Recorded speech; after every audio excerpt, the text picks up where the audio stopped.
Lauren here.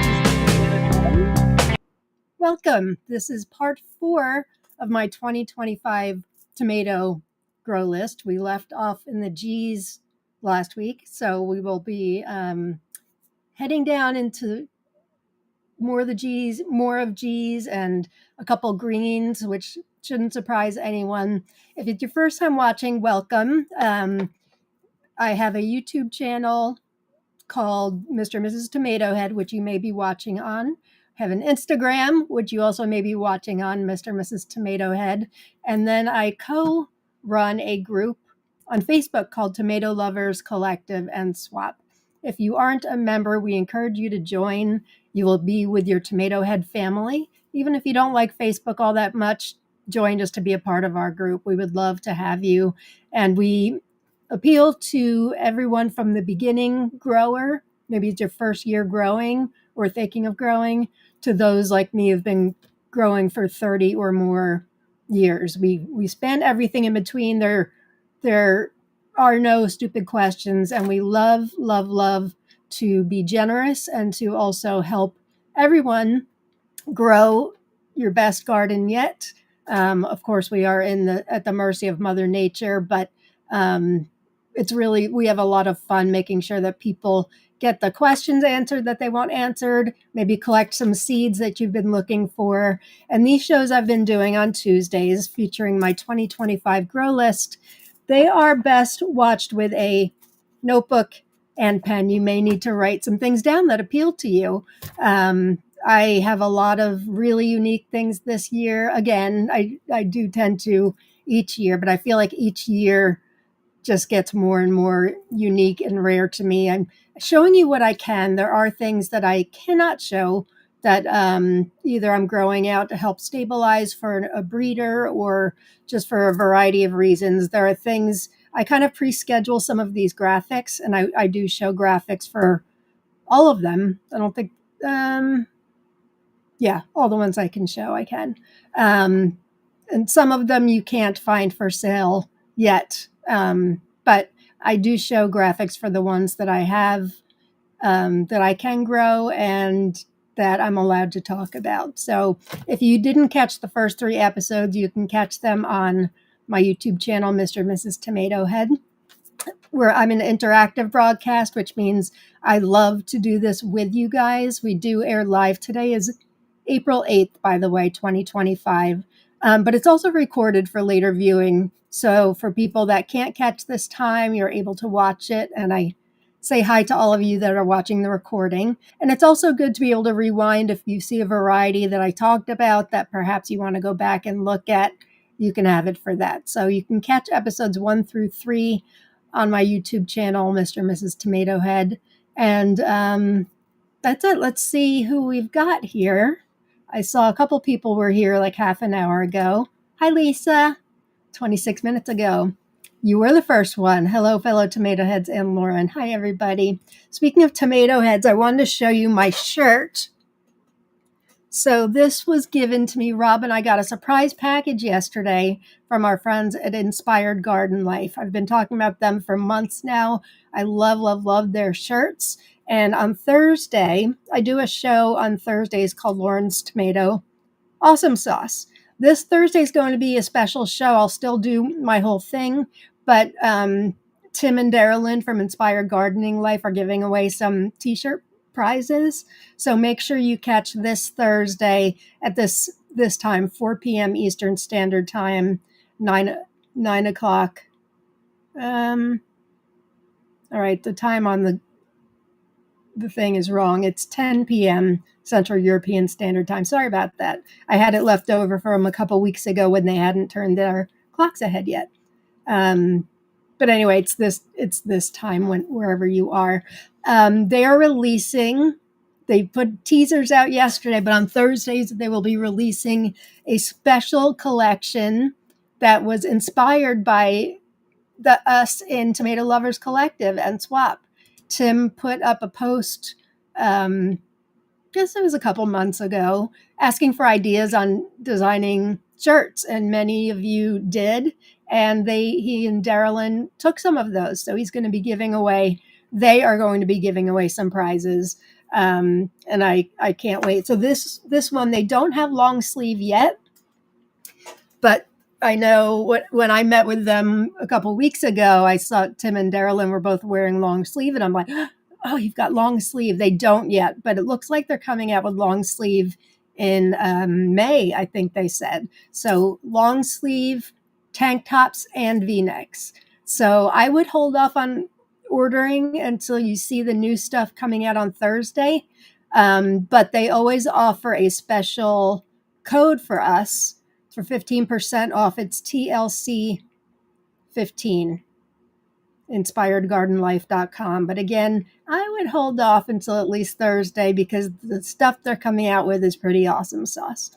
And I saw one of them is actually tomato awesome sauce, but they do have this in the short sleeve without the Mr. or Mrs. They just have tomato head, which is already available for sale. I saw Heidi. I don't know if you're here, Heidi, but I saw you got one. So thank you, Tim and Darylyn, if you're watching. What a nice surprise, really. And you put a lot of work into this, and Rob and I both appreciate what you sent us. And they also gave me a white or cream version of this in a t-shirt too. So thank you guys. Let's see who else we have. Kelly, I got your envelope today. Wanted to let you know that I will get those things out to you ASAP, and I'll take a picture when it's ready to go. Dancing Vita says, I'm always confused with the starting time, especially after changing the clocks. Yeah, well, normally, except for a few weeks out of the year, it's 4 o'clock Eastern Standard Time, which is my time. And usually the UK is 5 hours ahead of us. Kina's time, Norway Central European Standard Time, is 6 hours ahead of us. In the Pacific time zone here in the United States, it's 3 hours behind us. So it is confusing. It doesn't compute to me why the whole world doesn't put their clocks ahead at the same time. It's confusing, but hopefully that helps you out. Lisa's saying hi to Kelly. Leslie's here. Sweet as Kenobi. Glad you could be here, Leslie. Deborah says, clocks went back for me too. Starting time is 6 a.m.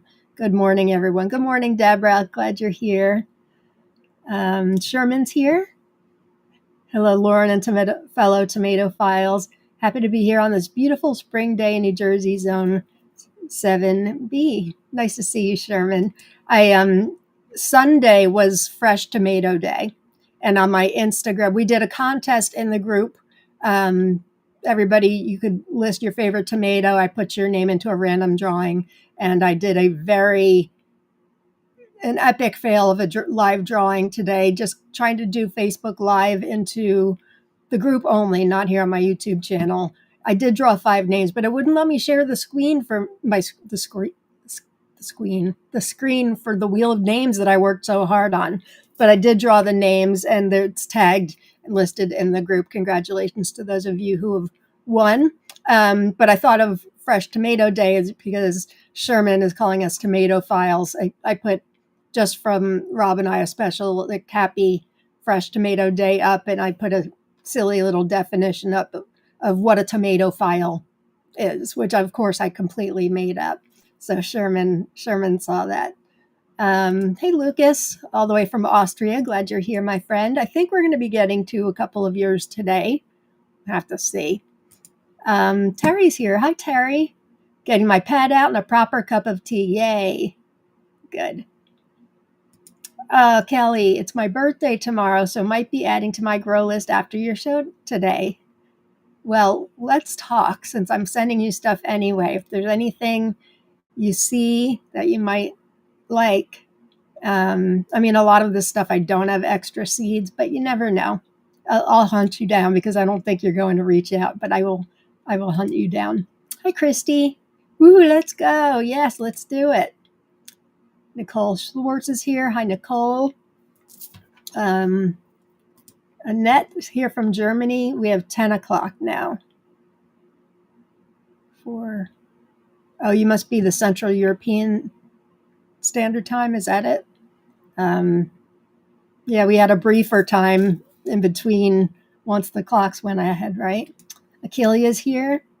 Hi, Akelia, aka Tree. Christy Quinn is here. Hi, friends. Long day at work. I need tomato people to take me off the ledge. Just kidding. Maybe. We are here. I feel that way. I haven't been feeling great this past week, mainly at night, but I've shared my health struggles before. I live with lupus and fibromyalgia. But about 10 years ago, I started getting neurological symptoms that they can't, some say it's MS. I don't know. I'm not too bad right now, but my tremors have been bad and trouble swallowing. But usually it's worse at night. And I felt it come on a couple hours ago, but this is nothing compared to what it can get. So I also get fuzzy brain. So if I seem a little more out of it today, that is why. But I don't want to cancel because this is a sanctuary for me as well, talking tomatoes with all you guys.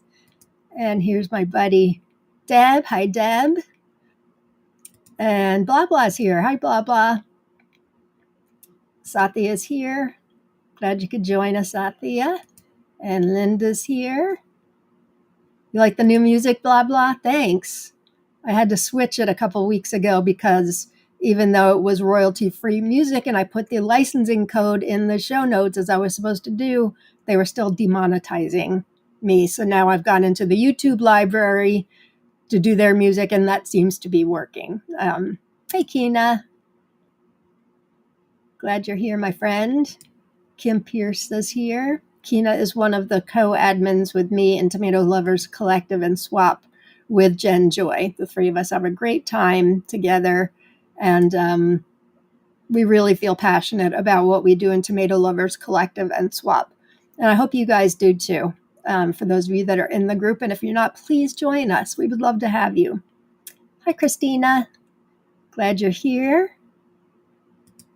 Chef says, what time is it? Kids, I can't hear you. What time? Oh, that's right. It's Tomato Head Hour. Here's your host, Mrs. Tomato Head. Woo! Yes, so I've been doing Tuesdays and Thursdays these past few weeks. Thursdays, my show is called Lauren's Tomato Awesomesauce. And if you're just joining us, again, I'm going to be having the show this Thursday, and I always give away giveaways, but Inspired Garden Life is hosting some great shirt giveaways, so you want to watch on Thursday. Shirts inspired by the Tomato Lovers Collective and Swap Group, which is really such an honor.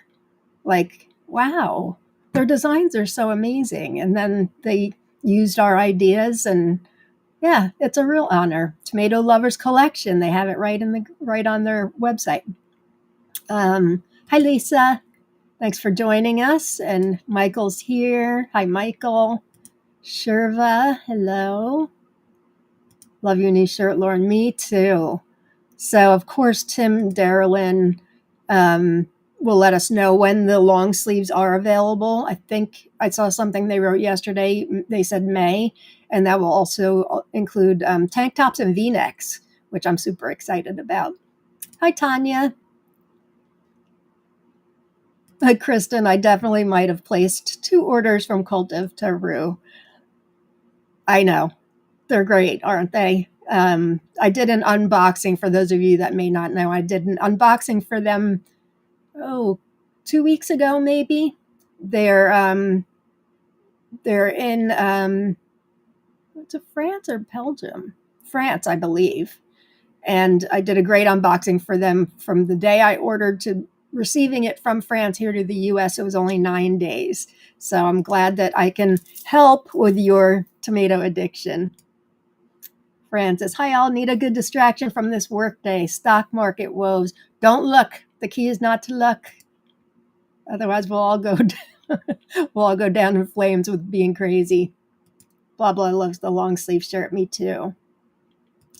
Love, love, love the shirt. Love long sleeves or tank tops. Me too. I wear tank tops all summer long, so I can't wait.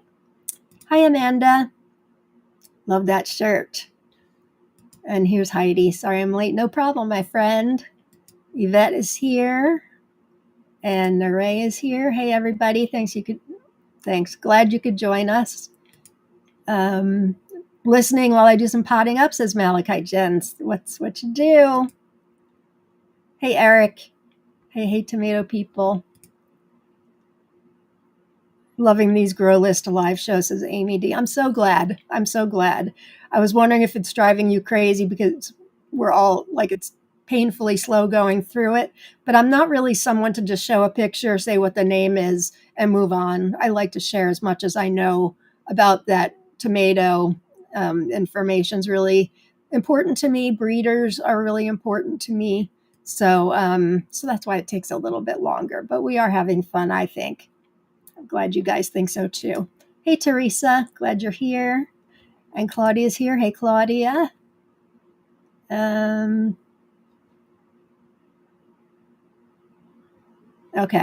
I just want to make sure I got everybody. I'm keeping the comments down to a little bit of a minimum during these Tuesday shows just so we can get through. Here's a name I'm not familiar with. Big Red's Garden. Hi there. Oh, I think I do know your name. You've watched before, right? Because I think I remember that profile picture. Very nice. I have to check out your channel. And Kim L is here. Hey, Lauren. Hi, Tomato Heads. Glad you guys could join us. Okay. Besides my show on Thursday, Jen, Joy, and I do a live show once a month. It's normally the first Friday of the month. This year, or this month rather, we had to change it. And it's going to be this Friday, which is the 11th. And Jen and I are doing a show, just the two of us this time, and we are going to be unveiling our top or all-time favorite tomatoes of all time up until now, up until this point. So all the years we've both had growing, we're going to be sharing with you our all-time favorite tomatoes. So make sure you tune in. That is at 7 o'clock Eastern time, which is 1 a.m. Central European Standard Time. That would make it midnight in the UK. So hope you can join us. And if not, we record that also if the time is a problem for you guys. Erin says, sounds exciting. Can't wait to watch. Me too. I can't wait to hear what Jen's answers are. We haven't compared notes yet. I bet we'll have some of the same. And it's something I've been meaning to release myself. Been meaning to release my top micros for a while too. Just not enough hours in the day. So make sure you tune in for that. Okay, where did we leave off last week? We left off here at one of Bill Yoder's new ones from the Beastie Boys collection called Gratitude. And I have to grow Gratitude, not only because it's Bill's and I love his work. I had the pleasure of growing all of his Depeche Mode line up until this year. He did release some more. But also because my other group is called Attitude of Gratitude with Chronic Pain. I'm big on gratitude, as you may be able to tell from some of the books behind me and some of the other things. So of course I had to grow Gratitude. I didn't even know the Beastie Boys had a song called Gratitude, so I'm going to have to check that out. So this is where we left off last week. So let's move on.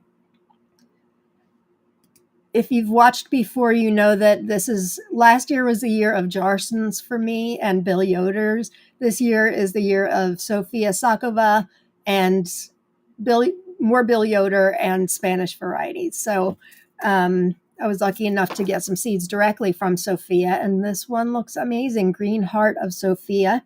This is an F6.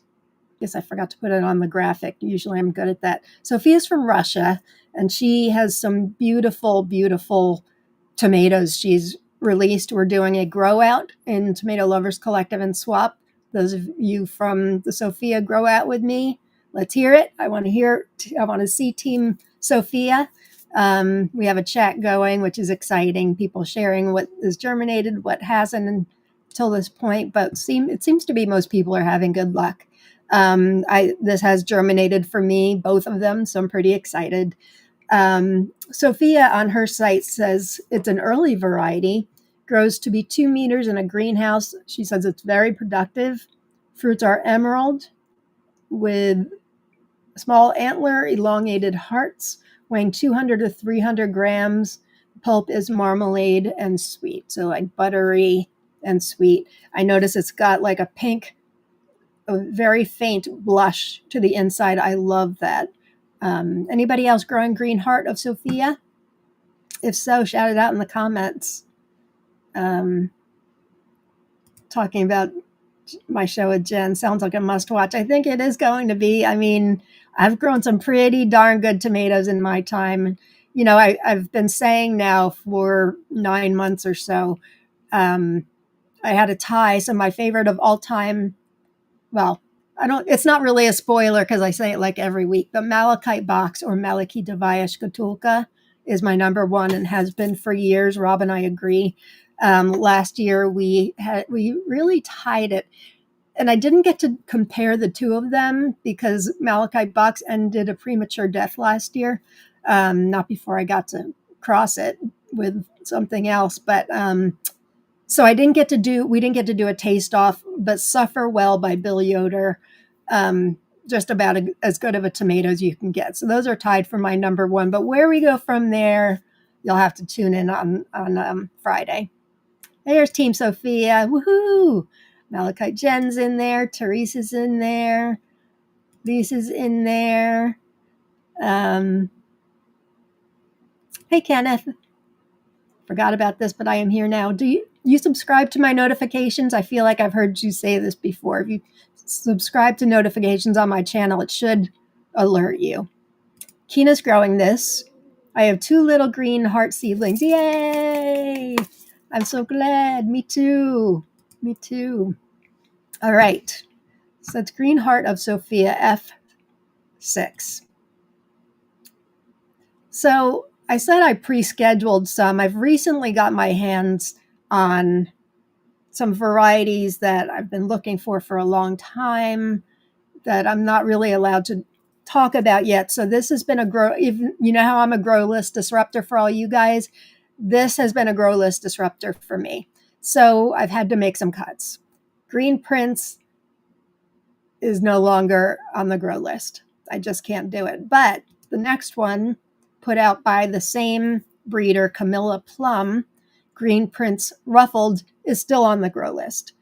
She's from Denmark. She has a shop called Fugelbjard, or Camilla Plum's farm shop, from Denmark. And she's got some great things on there. I'm growing a number of her things, well, a handful of her things.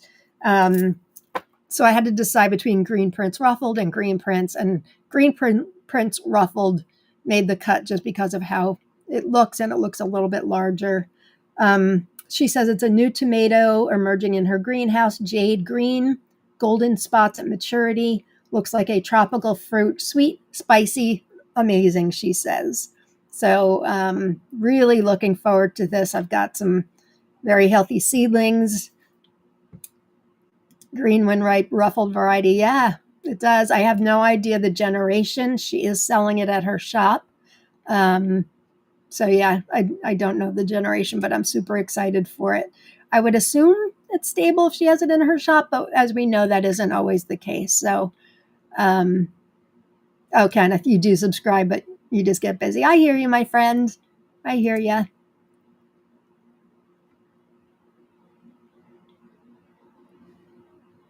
First commercial. I don't get it. Don't get it. What's going on, Hides? Kina, you have this, right? Now I want to grow that ruffled one. Do it. Do it. I know you've got this. It's tough to cut out regular. This is what Green Prince, the regular one, looks like. Very good.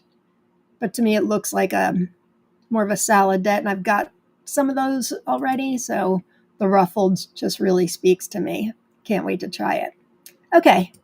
Next one is from another very talented Russian breeder named Zagalin, or Zagalin. I don't know how you pronounce it, but I'm growing a number of his this year too. It's a brand new variety by him called Green Rhapsody.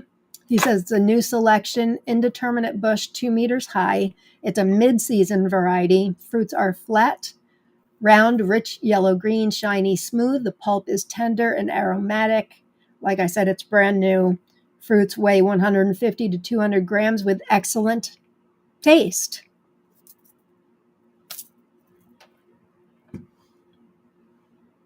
Oh no, you're getting commercials? Oh no. I've got to switch that. Shoot, I wish I could do it now. Sorry, guys.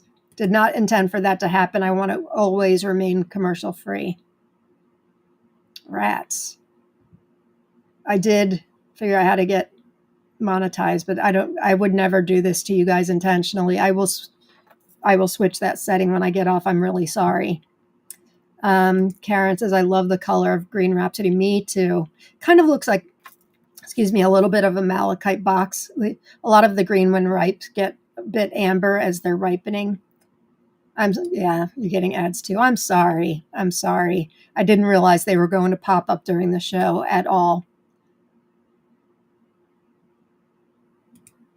Francis, I think I saw a new t-shirt design that encourages us to grow another variety, just one more. Yeah, I don't know if that's the one that Julia Peacock designed. That commercial will say, like, they'll have a speech bubble coming out of their mouth and say, like, who it was inspired by, if there was any particular person. I forget. I think that one more may have been Julia. Could have been me, but I think it was, they only had one commercial. Well, I hope for this episode, at least, it stays at one, but have no fear, I will change it after this. Oh, yeah. YouTube Premium is commercial free. Please stick with me, gang. I won't have it after this episode. That's annoying. I hate commercials too, especially during a live show. All right, another green velvet. This one's on the bubble a little bit, even though it looks amazing. This is from Michel's Tomatenwild. And he says, or Michel's Tomatenwild. He says it is one of the sweetest, most aromatic tomatoes. It's included in his list, Michel's 21 Best. Tomato Faifu. He didn't know the origin, nor does tomato Faifu. They say unknown origin. The fruit is green, turning bronze yellow when fully ripe, flattened and weighing 150 to 250 grams, sometimes exceeding 400 grams. Dense emerald green flesh with a sweet and savory taste. Looks and sounds a bit similar to Green Rhapsody. I know it's not the same because Green Rhapsody is brand new. Green Velvet is not new. We just don't know the origin of it. But the fact that it made Michel's 21 Best had me very, very intrigued. And he grows Malachite box also and sells it. So that tells me, wow, he liked this. I didn't actually look at the list, truth be told. Maybe Malachite Vyashkatulka is on there, but he said, oh no, he didn't say it's the best green. He just said it was one of the sweetest, most aromatic tomatoes. Yeah, so I don't know if he liked it. I thought he liked it better than Malachite box, but now I'm not seeing that. Can't believe you're already talking tomatoes. I talk tomatoes all year round. What I'm doing right now is showcasing my grow list for 2025. I don't really have any ripe ones yet, but I do have, it's a very tiny one, but I've been growing leprechaun robs indoors. It's a dwarf. It's named after my husband, Rob. And I got one little ripe fruit on here that doesn't look all that great because it's been sitting on the counter for a while, but I wasn't sure if I was going to we may get to it today. I've got it outside catching some sun. It's cold, but it's catching some sun today. So they're very heavy on the antho for those of you that are growing it with red underneath. So that's leprechaun robs. I'm not getting commercials either, and I'm not subscribed to premium. Well, I hope you don't. This is on my wish list now, Green Velvet. Yeah, it sounds and looks great. It would be tough to cut this one off my list. I may have to make room somewhere. All right, this next one has been highly recommended to me by Deb and Heidi Dolan. It's called Guido. Heidi Dolan gave me the seeds for this. Deb, I think, says, yes, she does. I have it written down here. Deb says this is the best red she's had. And then the site Garden Horde says it was originating as an heirloom from the Netherlands. The medium to large fruits weighing up to 18 ounces. That's a big tomato, 18 ounces. Are ribbed and somewhat irregular in shape. These oblate red fruits are meaty and offer an excellent, bold, slightly sweet flavor. They are produced consistently on indeterminate, regularly fine, starting from 75 days, ensuring a steady harvest throughout the growing season. Here she is. Deb says, ooh, Guido, I loved it. And you and Heidi are why I'm growing it this year, because I'm growing so many Spanish reds. I did not need another red. Also regrowing bacon lettuce in this, which was the best red tomato I've grown so far. So I'm looking forward to this. Love the color of leprechaun. Rob, yep, me too. And it is so cold out. It is, but it's in the 40s and it's in bright sun, so it'll be fine. I bring it in at night. Not taking that chance. All right, so that's Guido. This next one, when I first saw a picture on Instagram many months ago, I had to find it. It's called Harsh Melon of the Volga Germans. I've talked about it on my show before.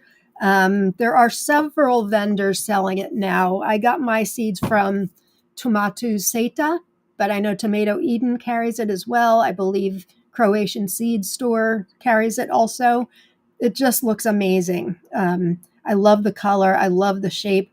That interior or something else. If anybody else has grown Guido, let us know. And if anybody else like me is growing Harsh Melon of the Volga Germans, let me know. Says the severe melon of the, it's also known as the severe melon of the Volga Germans. Harsh and severe interchangeable, I guess, when it comes to translations. It's a unique and rare tomato variety, originally shared by Natalia Dryazakova and preserved by a German family from the Volga colony of Zurich. The tomatoes are a striking ochre, orange color, and dark caramel chocolate hues, making them visually stunning. Their flavor is exceptionally rich. I like that.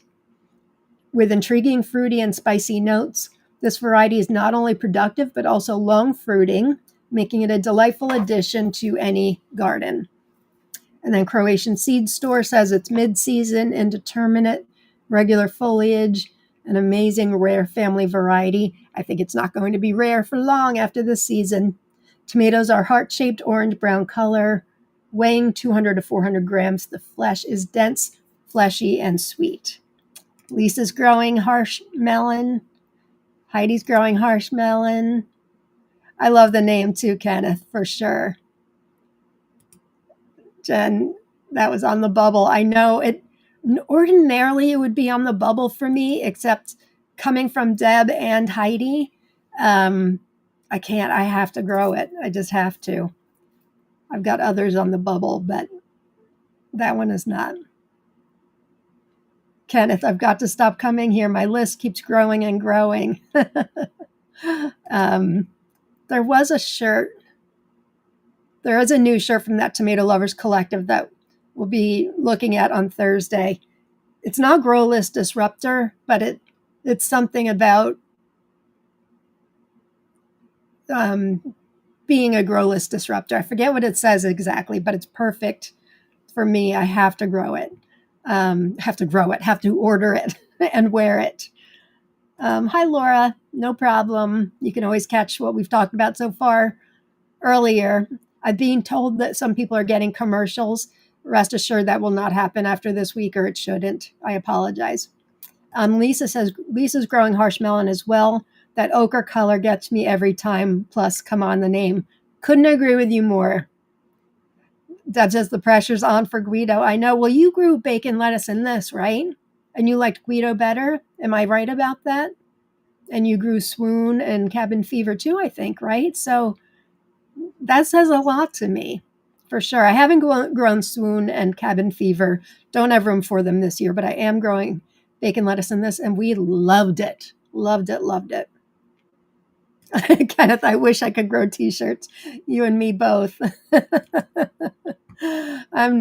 If you didn't catch the beginning of the episode, I'm not feeling so great today, and my brain's a bit fuzzier than usual, I should say. I'm a hot mess who tries really hard, and I embrace that title I've given myself. But I am a little more off than usual. All right. Next one's Hazel Creek, which I know many of us are growing thanks to Mike Williams, who there's a great story behind Hazel Creek. It's a rare variety. Mike received it from the North Carolina Farm Agency. He said only family members from the Hazel Creek area have these seeds. He also said the farm agent was having a tomato tasting at the local farmers market. This was last season, 2024. He only had 6 different tomatoes, so I took him a box of my tomatoes. This is Mike speaking. They were such a hit, he gave me some of the Hazel Creek tomatoes to save seeds from. So he was the only one that got outside of the families that got seeds for this. So I know he shared many with me, and he shared with some of you in Tomato Lovers Collective also. Mike also said when the government took people's farms away to build the Great Smoky Mountains National Park and to build the Fontana Dam, one of the communities was called Hazel Creek. The people brought their seeds out with them when they left their farms. The North Carolina farm agent and the family descendants have had the seeds since the 1920s. They have never been on sale. You can read all about the story by searching Hazel Creek in the Smoky Mountains, not about the tomato, but about that community. Once a year, the Park Service takes the family members to visit their cemetery that is several miles into the park. So if people who lived in Hazel Creek, I guess they had a special cemetery for them once they had to relocate. So who else is growing Hazel Creek? Heidi's growing it. Thanks again, Mike, growing it this year. Eric's growing it this year. Eric Mooney. Sophia says Hazel Creek looks amazing, and the story. Honestly, well, Mike also said it's the best red tomato he's grown. And he says he bet that it will rival my bacon lettuce in this year. So we shall see. But the story, I mean, I just feel honored to have been given seeds for this, as I'm sure those of you who have them, the same. It's all about the story. When I've passed seeds on, Mike did give me some extra. The story passes on with it. The story always must pass on with it for me. You're welcome, Karen. Thank you for revisiting the story. It's a great story, isn't it? Oh, Lucas, my Hazel Creek is the only one that not germinated. So 9 days ago, maybe it's just late to the party. I hope so. Mine germinated like rock stars. And I sent you seeds for that, right, Lucas? You're not having good luck with stuff from me, but yeah, mine, I did have some late bloomers from what I started 2 weeks ago, but at this point they've all germinated, so I'm grateful for that. Sherman says it's in the soil. Lucas, if you need more seeds, let me know. I have them. That's a shame. Hey, Cordaro. Hey, Ansel. Mowing and picking up sticks, but we're here now. Hi, tomato friends. Hey, guys. I told everybody in the Sophia Grow Out to give us a shout out. They are in the Sophia Grow Out and growing some great Sophia varieties. With weeping and gnashing of teeth, Hazel Creek retreated to the seed box till next year. Well, you know, sometimes things just don't make the grow list. I'm really excited for this one. Heidi says, whisper sweet nothings to her. Yes, my Tupelo, good question. My Tupelo honey did germinate just yesterday, as a matter of fact. But I'm getting, only one has germinated, but I'll take it. And everybody's saying, hey, Ansel. Hey, Ansel. Hey, Kathy, glad you're here. Maybe next year. That's a shame. And I guess your tomato still hasn't germinated. I've got like 7 or 8 plants of that now. Malachi Jen's growing Hazel Creek. Thanks, Mike. Yeah, very generous of you, Mike. All right, what's next? Hazel grouse under the pineapple. This is this information's available. Somebody in the group actually just grew this. Not a lot of information is available on it. It came to me as a gift with purchase from Tatiana from Tomato Eden. I don't believe she has it listed for sale on her site yet. And the information I have came from a Russian tomato forum. It says the variety has a medium ripening period, bears fruit for a long time. The fruits are pink with yellow and green stripes, small in size. The height of the bush is 1.5 to 1.7 meters, and they recommend you double stem. So thank you. By the way, there aren't always watermarks on these photos. Most of them are not mine. If I've grown it before, they're mine. But I thank you to everybody who I've borrowed photos from. I would never do that if I was selling seeds. It's really just for informational purposes only. The photo on the right came from that Russian forum, tomat-pomodoro.com. Photo on the left came from the person in our group. I forget, was it Jeffrey Rainmaker, I think maybe.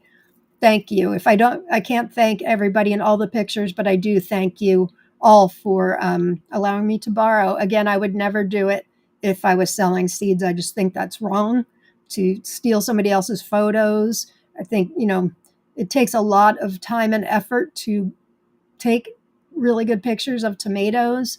So I do completely stand with breeders and vendors who take the time to take the pictures, and no bueno using those to sell your own seeds, not in my opinion. Hey, Kathy, glad you're here. Forget if I said that already, but nice to see you, my friend. Missy's here. That's okay that you're late. I'm just glad you're here. Kim L, Tupelo, honey, your one seed did germinate this morning. Way to go. Way to go. Susan Cooper, I'm late, but I'm here. Glad, better late than never. What a great name, Under the Pineapple. Yeah, it's Ryabchik, Rybchik, is the Russian word for pineapple. So I found this listed as Ryabchik.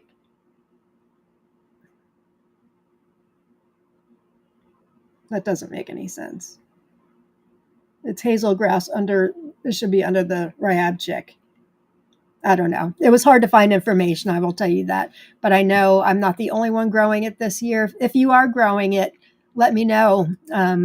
We can stay in touch. Kina, are you growing this year? I forget. I keep saying this. I don't think I've seen your final grow list, which is kind of strange. Lucas says, yeah, not so lucky with your stuff. I got Jarsson 1, Red Trash Panda, and Banana Smar. Well, I'm glad to hear that. Those are, I didn't say Red Trash Panda because that's new to me this year, but Jarsson 1 and Banana Smar I did save. But yeah, I don't know why Hazel Creek would be an issue unless something happened in the mailing. Yeah, Native Plant Works has hazel grouse under the pineapple on Etsy. And I'm pretty sure that's Jeffrey Rainmaker. He has a lot of the new Duran Duran stuff by Bill Yoder listed on there. So if you weren't able to order from Bill, I know he's not able to take any more orders right now. But he's in Florida, I believe. So Jeffrey was growing stuff.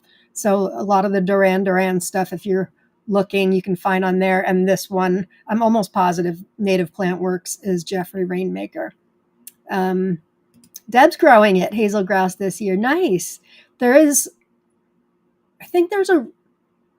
could be mistaken. I think there's a regular hazel grouse, and then there's hazel grouse under the pineapple. I believe there are two different varieties.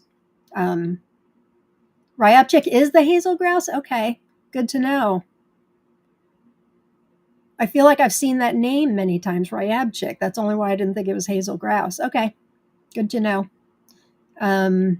Hey, Sasha, glad you're here. Ananas is pineapple, but in Russia, is it in Russian? I know it is in France. Love Native Plant Works, got my Lullaby and Fascination Street tomatoes from them. Good. He's active in our group. I'm really excited to grow Hazel Creek. My seedlings are small but mighty. Yes. And Sophia says, yes, it is Jeffrey on Etsy. I thought so. Okay, next we have Heidi's Wicked Good. This was on my wish list for quite a while.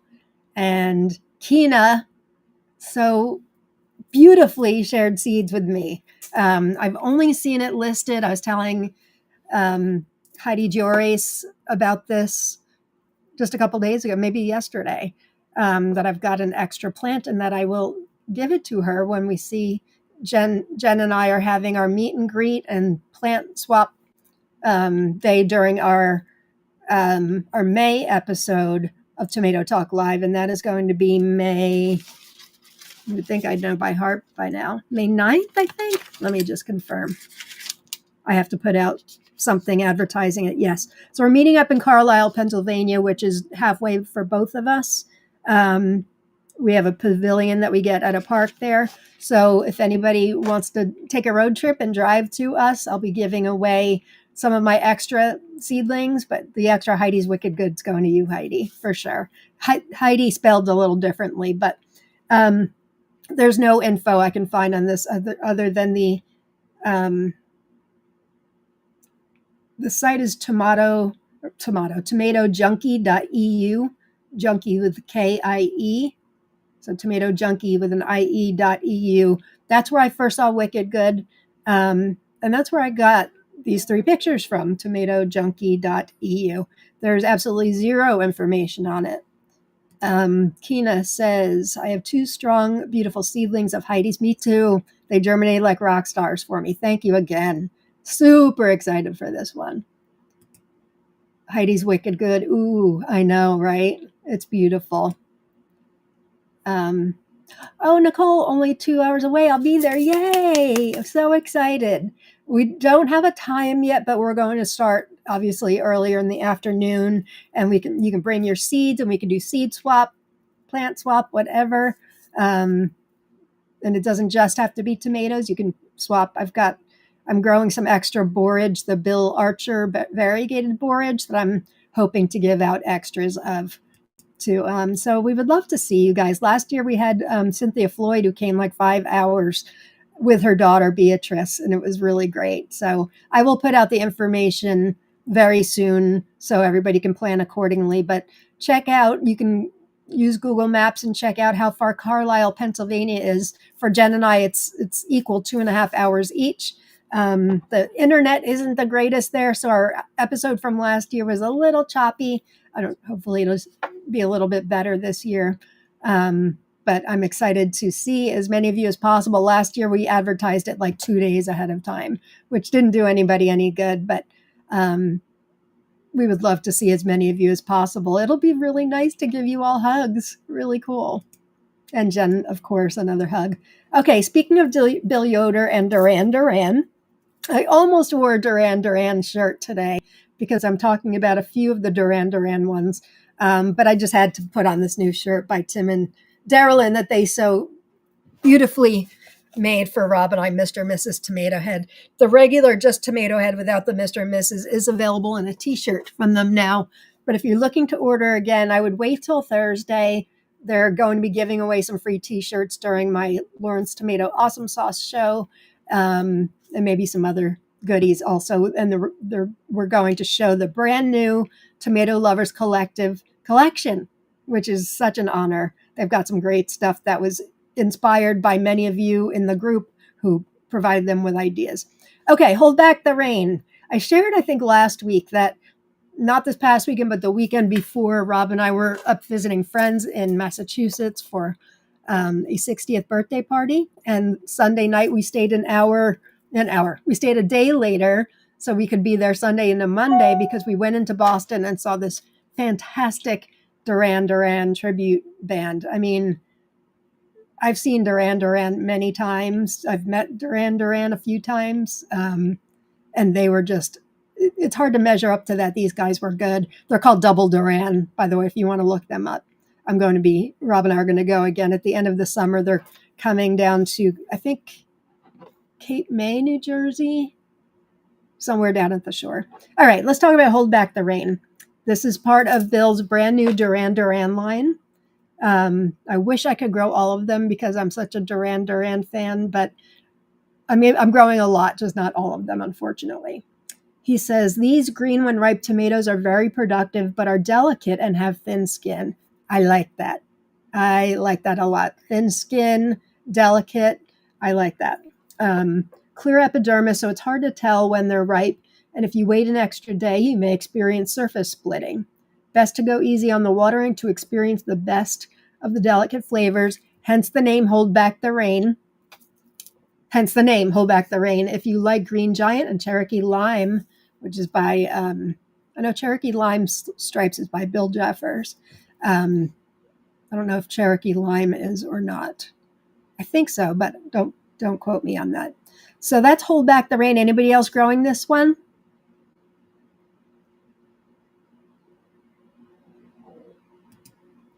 Oh, Kina, is this on Heidi's Wicked Good? It's a B cross, if I remember correctly, with carbon. Get out of town. I don't know where you found that info, but whatever you can find out, if you can PM me, because I've got nothing. And I've never even seen it anywhere else but listed on tomatojunkie.eu. Oh, that's got to be good then. Carbon's phenomenal. Yeah, let me know what you find out. Anybody else growing Hold Back the Rain? And if you're growing any other Duran Duran ones, put them in the comments. Lisa says, I'm looking to see if I can get a flight in from Washington. PA is my home state. Oh, I hope you can come, Lisa. That would be awesome. That'd be wonderful. I'm going to cry meeting all you guys. And speaking of my partner, here's Jen listening on my drive home from work. Hello, my sweet friend Lauren. Hello, my sweet friend Jen. We're talking about our show on May 9th, where we're going to meet in person. There's already a few people that are looking into coming, definitely coming. Heidi's going to hitch a ride with me. It seems stupid that the two of us don't come together. We live like 15 minutes apart. Erin, it's only 17 hours. That's nothing. Yeah, I wish more of you could come. Kelly says, I'll be with you in spirit. Well, we'll be broadcasting live for at least part of it. And would love to switch plants with you guys or give away some of my extras. Clearly, I'm growing a lot of good stuff this year, and I can't grow both seeds and almost everything with me. I plant 2 seeds per pot. Almost everything, both of them came up. I've had really good luck. Now, that's one of the things I started 2 weeks ago. We just started our third round of succession planting this weekend. So I'm seeing some things pop up. What is it, Tuesday? I did it on Saturday.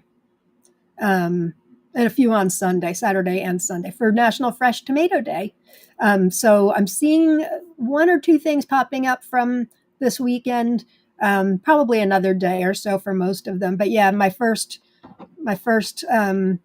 major planting 2 weeks ago, almost everything, both seeds have come up.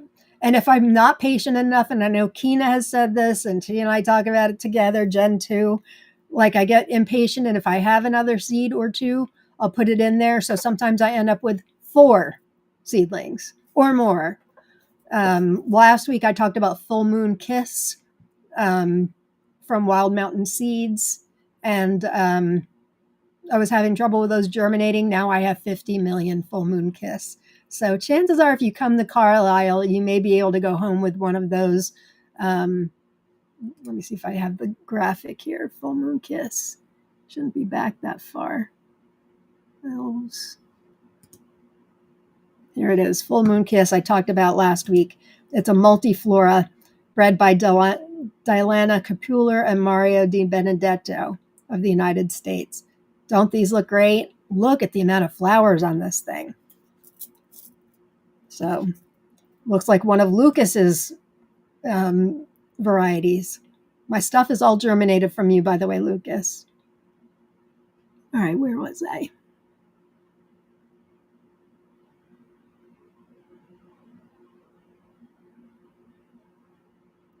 What did I leave off on? Heidi's Wicked Good. Okay, I know that's back way too far, or ahead too far. Bear with me. All right, there it is. Heidi's Wicked Good. It reminds me of Boston, actually. I went to college in Rhode Island. Up there, everything's wicked good. All right, next. Oh, did Hold Back the Rain. Here's another Duran Duran one. I know Keena's growing this. I'm pretty sure you are, right, Keena? Hungry Like the Wolf. It looks, just the color of it, for those of you that know the Rio album, isn't it? Aren't these the same color as the Rio album? For sure. I forget the name of the artist who drew that photo, but it's an iconic album. So it's another one of Bill Yoder's from the United States. He said it's a new addition to his collection. The collection itself is brand new this year. He said, I couldn't stop eating these while we were saving seeds. The flavor is sweet with a balanced, zingy assertiveness. It reminds me of a good red wine. Mouth is alive with juices like wine, and I'm hungry like the wolf. Aren't you glad I just treated you to that? My daughter's the singer, not I. What else do you say? They were like a flavor explosion in my mouth. I use those two words, or flavor bombs, in my reviews on Instagram a lot. So the fact that he said it means I'm growing it. That's what it means. Of course, I had to find lyrics to represent the experience. And then he wrote, mouth is alive with juices like wine, and I'm hungry like the wolf. He says it. I sing it. Yes, I am. It looks fabulous. And says Keena, I know, doesn't it? I don't have it in interior shots. I don't know if Jeffrey Rainmaker is selling it on his Etsy shop, or if he has interior shots. I've got to think they're just as beautiful on the inside. Oh, Rowena. Hey, Rowena. Glad you made it. My Hungry Like the Wolf hasn't germinated, so I might start more and end up with too many. It's panic time, isn't it, when that happens? I hate that. Yes, Kenneth, it is in Pennsylvania. Yep. Kristen says, Growing Save a Prayer, my favorite Duran Duran song. It's a great one. Rob was making fun of me when this tribute band, they said they're not a cover band. They don't try to look like Duran Duran. They just pay a tribute to their songs, and they did it beautifully. I've seen them enough. It was my first concert, actually, April 5th, 1984. We talked about this last week. So it was just the anniversary, 39th? That's frightening. 39th anniversary of that concert. Damn, that is frightening. Anyway, when Save a Prayer was starting to come on, I know the drill. I mean, it used to be lighters that you lit a Duran Duran concert for Save a Prayer. Now it's your phone. Now it is holding up your phone. So before they even said, take out your phone, Rob was teasing me because I'm like, I knew what to do. I have to get my phone up. I mean, I'm a Duranie through and through. Like you too, right, Kelly? Yeah, I would sew more. Where's that commercial when you need it? Which commercial? Are you still seeing commercials, by the way, or did it only do one to you? I hope you're not still seeing it. Oh, the commercial to overdo my singing? You're right. Where is that commercial? Are these indeterminate? I believe so. Yeah, he would have said if they weren't indeterminate, but that's a very good question. Looks like one to definitely grow. I agree. Keena, you are so right. And if you don't plant those extras, you don't get any. It's the way tomatoes roll. I agree. And Safi says, yes, Jeffrey is selling Hungry Like the Wolf. Good to know. It's nice to see alternative photos. Although Bill takes excellent photos, even some of not his varieties, but there's like Victoria's Salute and some of Sophia's that he grew last year. I'm using some of his pictures because he takes great pictures. And of course, he has asked very kindly to not use his photos when you are selling his varieties for any of you who may want to sell, which is understandable. Kelly, there you are, my fellow Duranie. Might have to add Hungry Like the Wolf to the other 4 I'm growing. I forget how many I'm growing. I'm not growing Save a Prayer, though, which is making me think I need to. It's such a great song. I am growing the chauffeur, many others. I think I've talked about a few others, and then we just had 2 right in a row.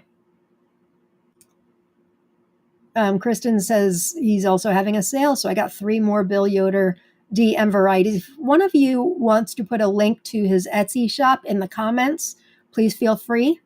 I talked to Bill just a couple days ago, and I told him everybody wants the chauffeur now. I featured it a couple weeks ago, and he's like, I just can't sell right now. So if people are still looking for his stuff, I would love to give Jeffrey Rainmaker the business. So if one of you can put the link in there. So if anybody wants to buy more of his stuff, please feel free. You have my permission. We all try to help each other, right? That's what we do. I never want this show or any of my shows to be like, look what I've got it, you don't. That's even when there are some things I can talk about and some I can't, and some I will talk about it eventually, but after I grow them probably. And it does pain me because sometimes I do feature stuff you can't grow, but I will tell you that you'll be able to get probably most of what I'm showing from other vendors this year. Some vendors are the ones that helped me out with some of these rare ones. Okay. Hungry Like the Wolf. This one, it depends on how you translate it. I got the seeds from Russia, I believe. So Ispenskaya Rosa or Spanish Rose. So it could be in the S's also. From Spain, I've mentioned a few times I'm growing a lot of Spanish varieties. This information comes from a site in Russia called varieties.ru. They say it's the find from last season. It was the find of the season. Collectible variety from Spain. Burgundy fruits, heavy, tender, juicy, fleshy pulp, dense skin, very tasty, a delicacy. I guess it was new to them. It was cultivated in 2015 I have Spain on. It was cultivated in Russia, but the history says the origin is unknown. The seeds were obtained from a Russian collector. The seeds were brought from Spain by Spanish farmers. So Spain gets the win on that one, even though it went to Russia. I still consider that from Spain. Anybody else growing this one? Kelly, I'm not growing that one either, but it does look good. They kicked butt on New Moon on Monday, this tribute band. It was so good, and that's never been like in my top 5, but I think it turned into, that's a great song. And they really did. I have a newfound respect for tribute bands because they were just fantastic. I mean, the lead singer was no Simon Le Bon, but he did a pretty darn good job. He really did. Oh no, another commercial. All right, well, sorry guys. Chef says there's a fabric store near me called the Quilted Cow in Branson, West Missouri. Lady that owns it from Boston, and she's always saying "Wake a good." Guess I need to get that tomato for her. It sounds like a plan to me. What is his Etsy shop? Somebody just said it a couple minutes ago.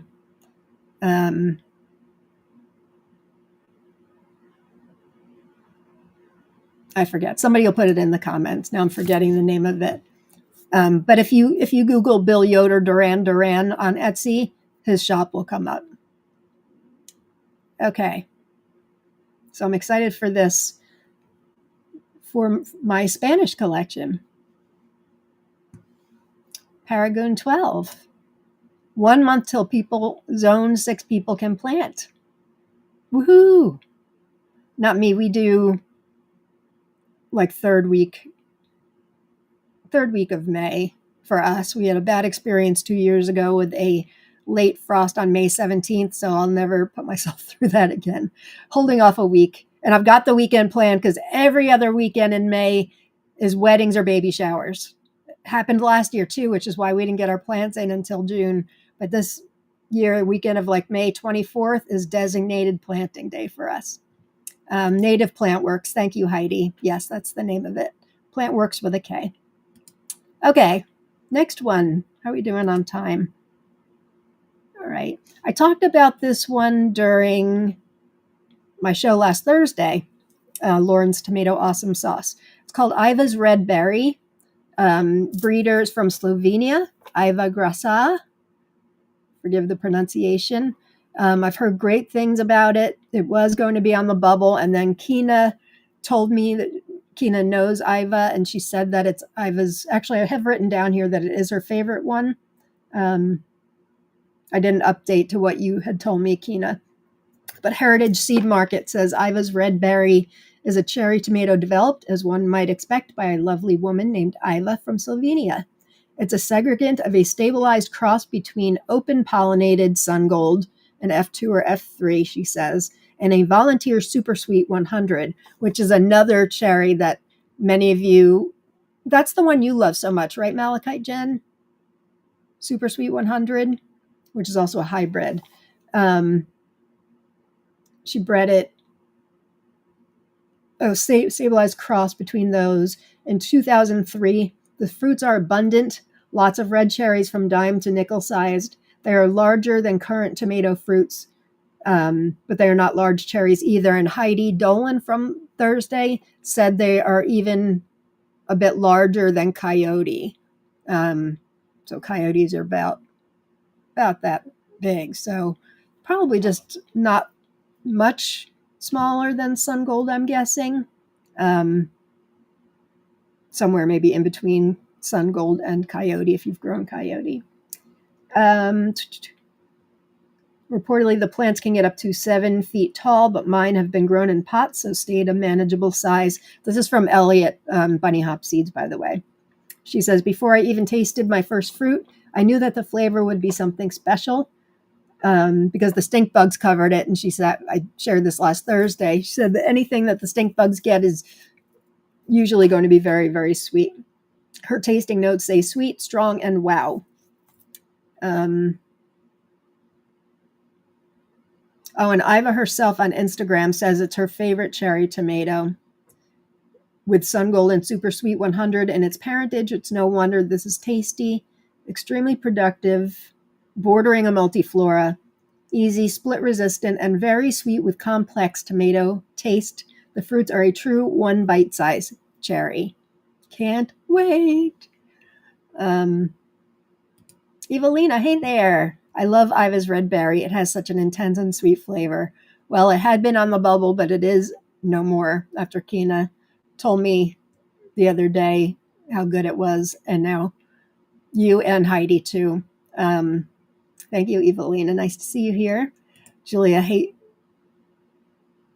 freaking hate stink bugs, says Julia. We get them, but not until the end of the season. I know you're down south, so maybe you get them earlier. We don't get them till like the very end of the season. Oh, okay, Kina. Yeah, I follow her on Instagram too. She's got beautiful stuff. She's also known for Iva's, was it purple cherry and Iva's rust. She's got a bunch. Kina's growing, I think, all of hers, or part of the series, right, Kina? And you're growing this also. Where to get seeds for Iva's? I would assume Heritage Seed Market. I think that's where I got mine, or Bunny Hop Seeds. You can check there. I think when I showcased it last Thursday, they had them in stock. So heritageseedmarket.com.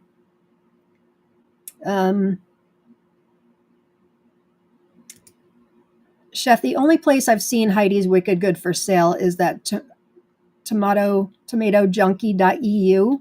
I could not order them. They didn't ship to the United States, which is why Kina was able to get her hands on them. Kina, I don't know if you know anywhere else, or if you could put the link for anybody that's in Europe that wants to. Actually, I'm thinking I saw that they were out of stock. But that was the only, maybe you have an alternate place. I'm not sure which place you got yours at. So maybe wait till after this season, unless somebody has a source for the United States, but I haven't seen one. Oh my goodness, Francis, I can't believe I have tomato worms showing up already in the Gulf Coast of Alabama in April. Oh boy. Do you have borage you can grow that usually keeps them away from me, at least in my neck of the woods? Iva's purple rust, right? There's like 5 of them or something. Oh, is that the other one you're growing? I know she's got a bunch of things. Teresa agrees, plant some borage. Yeah, they just don't seem to like it. I've had 2 good years without, I think, any. Maybe 1 or 2 on some grow bag varieties I'm growing by our fence, but in the beds where I plant borage, I haven't seen anything. Okay, this next one is a variety bred by Dean Slater of the United States. It's called Jack in a Box. I got seeds from a tomato vendor breeder in Ukraine. I think it's Ukraine. Yeah. Anyway, she loved it. Look at the photos on here. They're beautiful. I think you might be able to get this from Bounty Hunter Seeds. I know Sean from Bounty Hunter sells a lot of the Dean Slater. I think they know each other. In fact, I know they know each other. Fruits are 150 to 350 grams, round, more or less attached to the poles and side shoulders, dark red epidermis, meaty, juicy tenderness with a nice, soft, and refreshing taste.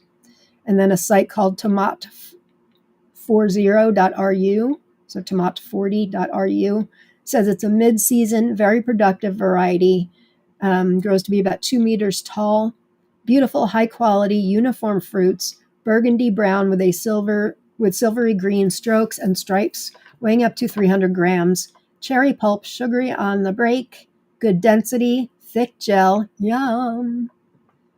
Excellent sweet and sour taste with a tart note. Fruiting until the end of the season. They said it's an excellent variety and they loved it. So, anybody grown this before? Jack in a Box? It's not a new one. Evelina, Tina, you guys grow this at all? Oh, you're trying to grow it, Kelly. My first batch didn't germinate, started another 3 seeds, and 1 germinated. Yay! Yay! Isn't it gorgeous? That photo on the left, it's just so striking. Sort of looks like Berkeley pink tie-dye, although this is flatter. Also, Uptown Funk looked similar, but those were smaller. So I'm really looking forward to Jack in a Box. Kristen says, ooh, my husband's favorite fast food chain, so I got to have this variety now. Yeah, I don't think it's hard to find. It sounds like it is Jack in a Box and not Jack in the Box from all the research I've done, but it could be listed as both. The photo on the left came from a site called Mir Tomato, MIR-Tomato V, which translates to, I think, World of Tomatoes. Ludmila Kodzasova, who I got these from, she doesn't run that site, but I think she's affiliated with them. The picture actually came from her Facebook page and not from the site, but she does have the watermark down there from that site. Maybe she's got it on there now. I'm not sure. Oh, Miss, you grew Jack in a Box. Loved it. Good to know. Good to know. Laura says Jack in the Box looks great. Adding that to the list. Francis says Jack in a Box is gorgeous. Teresa says gorgeous. Good to know you loved it, Missy. Have the seeds, never grown it. Yeah, I had the seeds in time to start them last year and then opted not to. Honestly, at the time, I thought they were a Ludmila Kodzasova variety. But in fact, they are from Dean Slater. So got to give him props where due.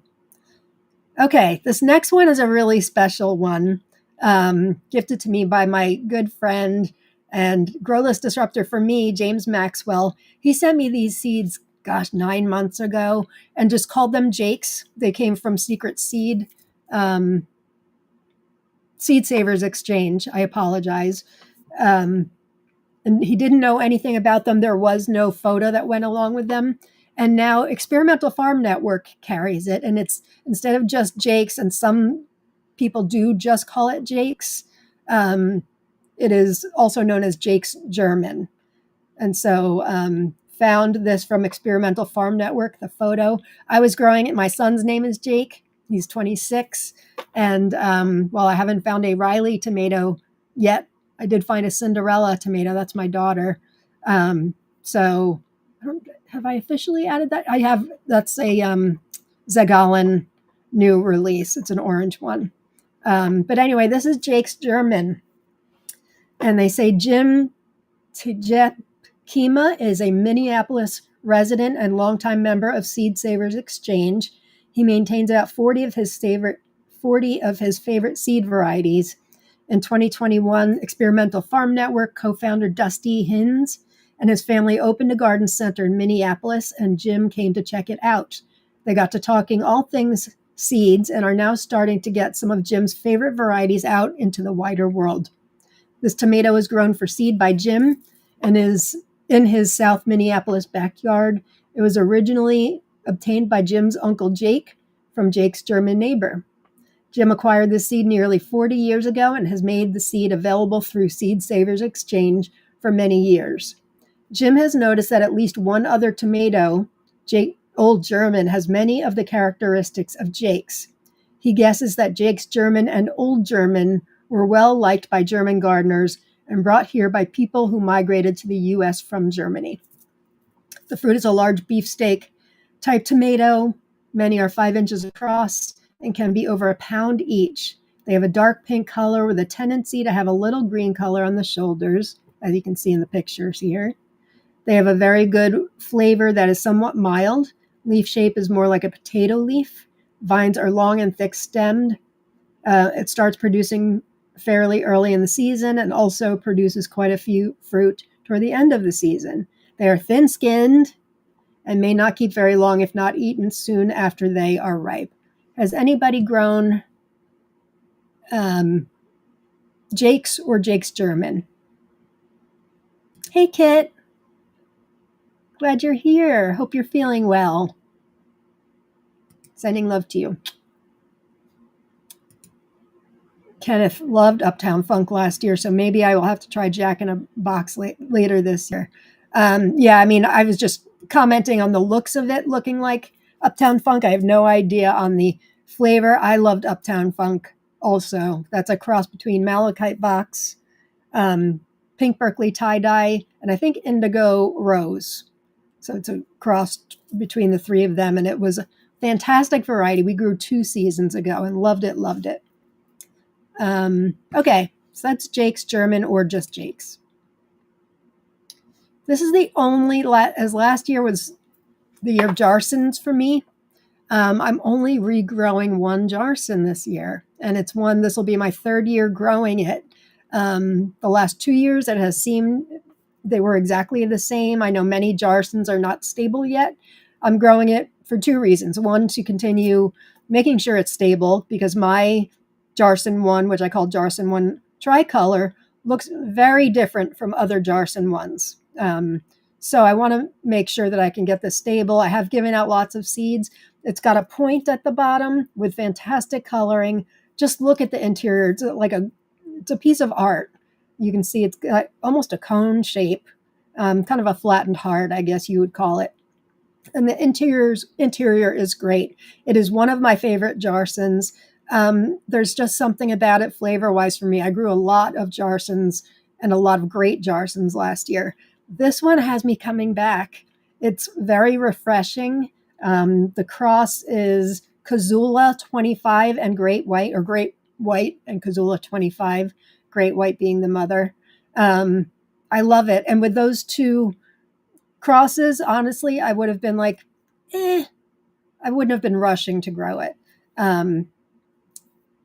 But after the first year, it's fruity, it's refreshing, it's delicious. We rate it a 9 out of 10, I believe.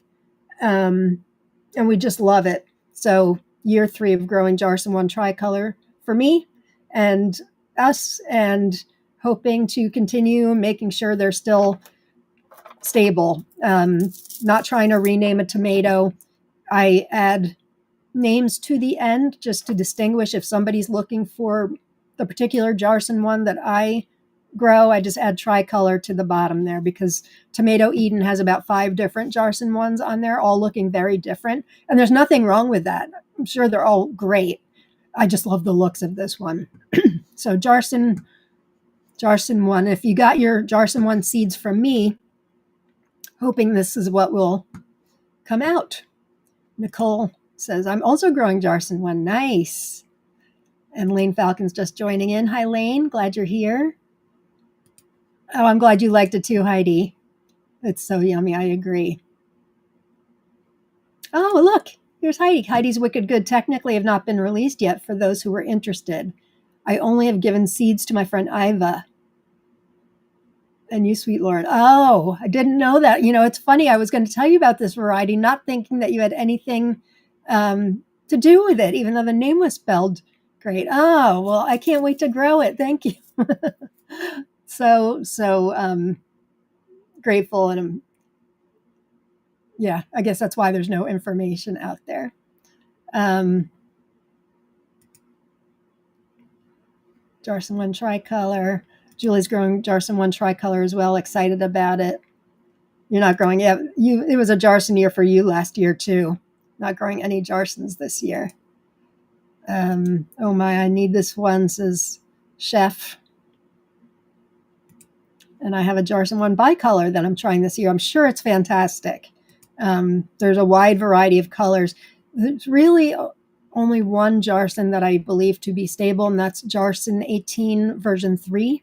That seems to be stable from all vendors, but there are other Jarsson 18s. It's just the 18.3 that seems to be stable. All right. Next one is a 3. We'll get 3 over with in one shot. Jennifer, Kina, and Lauren. So for those of you that may not know, Tatiana from Tomato Eden was so nice this year, and she told us she had a surprise for us. I had no idea what she was talking about. This is Tatiana Nagel, who is also a breeder, and she bred these 3, and she named them after me, Kina, and Jen. And there's a Leprechaun Robs named after my husband. So, and Jen has already grown these indoors. I'm thinking her Kina was a bit of a drama queen. Is that right, Kina? She didn't get the Kina going, but she grew 2 plants of Lauren, one of which had, as you can see, the Lauren tomatoes over on the right. It's a golden variety with a little touch of antho on the shoulders. And Jen got more of a pinkish hue to one of her plants. So she's already sent me the seeds. They are not stable. They are all F4 generation, which leaves a lot of room for these splitting off for the original ones. So, but this is what the F4s look like. Kina's is a stripe. Kina and Jen have the same cross. Theirs are Delta Diver Red and Chalilis. And Lauren is a cross of Mennonite and Ananas Blue. So Jen asked me to name the version that she got that was kind of the pinkish reddish color. And I said, how about Lauren's Awesome Sauce? So that's what we have named that split. But I guarantee if you guys are growing them this year, make sure Jen put up a thread in the group. I think it's pinned to the top where everybody can share photos of their Jennifer, Kina, or Lauren tomatoes to see what we get. Ah, Kate, you're growing all 3 of them. Are you growing Kina's sister? Kina's got another one. Kina's sister, it's called. Kina is a drama queen. Where would she get that from, Kina, I wonder? Kidding, you're not a drama queen. Yes, Jen did do a taste test with Ben. Yeah, I don't even think I've watched her taste test yet, but she told me it was great. Jarsson 1 tricolor would be incredible on a caprese salad. I can tell you that it is. I mean, just look at it. This photo on the right, not an official caprese salad. We don't eat dairy, but we have a good vegan mozzarella that we can find from time to time, like a mozzarella di bufala, buffalo mozzarella. But just alone, this has, I didn't put the aged balsamic on it yet because I wanted to showcase the colors, but that's got some of my Mariani African and opal basil cross. Scratch that. It's not my cross. I just love it so much that I refer to it as mine. It has nothing to do with me. That was bred by Frank Morton, and you can get seeds from the Experimental Farm Network. Mariani African and opal basil, they're all a work of art. Some are more purple, some are more green, some are like tie-dye purple and green. Some have ruffles, some don't. it's just fantastic. And I know some others of you have grown it also. So that's what's on the top of Jarsson 1 tricolor. So it's Jennifer, Kina, and Lauren. I've sewn Kina's sister for my mom. Of course she needs that. Absolutely needs that. Kina's sister didn't make my grow list, unfortunately, which I feel a tad guilty about. But Kina's on my grow list. You're not growing Kina's sister, kid. That's pretty bad. I'm kidding. Hey, Justin. So much knowledge to take in. Glad you're here, Justin. Good morning. Sri Devi is growing all 3. How nice. Mike has 3 Jennifer plants. Very nice. I already said that. I have 3 Jennifer plants. Yes, you do need it for sure. And Jennifer, not only did mine split off into like a red version, Jennifer's did also rather, and she got another one. So she's got more of a reddish hue to it. So she named hers Jennifer's Mud Pie, which is the cutest name ever. Love it. All right, so there's 3 in one shot. How are we doing on time? We'll go for another 30 minutes, and then we'll stop for the week. This one's known as Jewel Tone, or Dragon City Ton on Tomato Eden site. It's also known as Precious Tone. And there is another variety named Jewel Tone, which looks nothing like this. So, I didn't invent the names. I got my seeds from Ludmila Kudzasova last year. It's got potato leaves, productive, very unpretentious variety, fruits weighing 200 to 500 grams. The pulp is greenish with yellow-red waves, tricolor. And Ludmila says it's a variety with amazing taste and exotic, and that she loved it. So I got these seeds last year right before growing season 2. They didn't make the cut, but they did this year. The photo on the on the left is from Ludmila. The one on the right is from Tomato Eden, and I believe they have them in stock. You may not find it under Jewel Tone, but if you search under Dragon, CENY.TON, you should find it under there. Good night, Kina. Oh, and Alex from Lucky Gardens here. Hey, Alex. Wish you a great day, too. Thanks for being here. I would love to see your grow list for this year, Alex. We can compare notes, maybe. Kit's going to bed, too. Feel better, my friend. Yes, I agree, Missy. We need a kit plant between Kina and Kina's sister. Exactly. I mean, she's the mother. She did all the work. Why should there not be a tomato named after her, right? Okay. So that's Jewel Tone. This one, I think, just fell off my grow list. Unless somebody can talk me into it again. I had to make room for these really rare seeds that I've been able to get my hands on. This was on my grow list, but I think it's fallen off. But let me tell you about it. It's called La Bergois from France, variety resulting from the varieties of Liguria and Black Crim. I love Black Crim. Actually, some years I really love Black Crim. Other years, like we've done taste tests between that and Cherokee Purple before. And Craig, who's been on my show with Jen 4 times now, and we've talked a bit about some vendors will be selling Cherokee Purple that's actually Black Crim. Sometimes you can tell by looking at them, the Black Crim a bit darker, but he talked about, I think Cherokee Purple has the concentrics cracks and Black Crim has the radial cracks. Could be wrong. It could be vice versa. But I think 2 or 3 years ago, we regrew Black Crim again. We had kind of said, it's the same as Cherokee Purple. We'll just do Cherokee Purple because we liked that better in a taste test. But then we grew, I know why. I had extra plants. I have a good friend who I give seedlings to, and she likes usually just reds. Sometimes I can get away with sticking something else in there, but she really loves Black Crim. So I had an extra seedling and we just put it in a grow bag and we tasted it. It was phenomenal. So I've already started some more seedlings for her this year. But anyway, so this is a cross between Black Crim and Liguria. Potato foliage, large red black fruits, fruity and complex flavor. But I think it's falling off my wish list.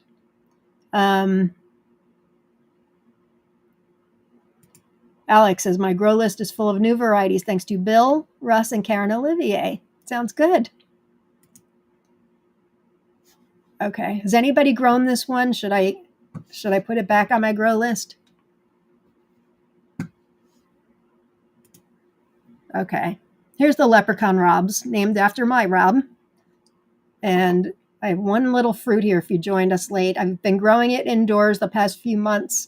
And so I'm not getting big tomatoes, which is understandable. It's only in a 2-gallon grow bag. It is a dwarf. It's only an F3, but my F3 has been true to what her photos are. So very heavy on the antho. Haven't tasted it yet. I've got 2 more larger fruits on the plant right now. So this is only an F3. What does she say about it? 1.3 meters in height. Fruit weights are 110 to 170 grams. Bred by Tatiana herself. This is a cross between Sergeant Pepper's and stick tomato. Interesting. With regular leaf. So I don't see in the version I'm growing, I don't see any remnants of stick. But I'm sure if anybody else is growing it, you may perhaps see some versions of stick tomato, which generally have little pom-pom type foliage and grow taller. I mean, not taller as in tall plant, but I mean taller than bushier.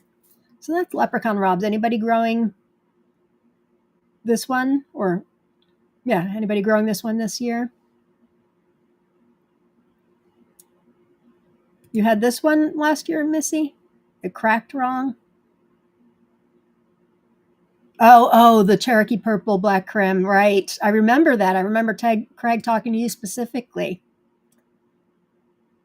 Yes, Lisa, I believe it is Ligurian pear, not just Ligurian. Thank you.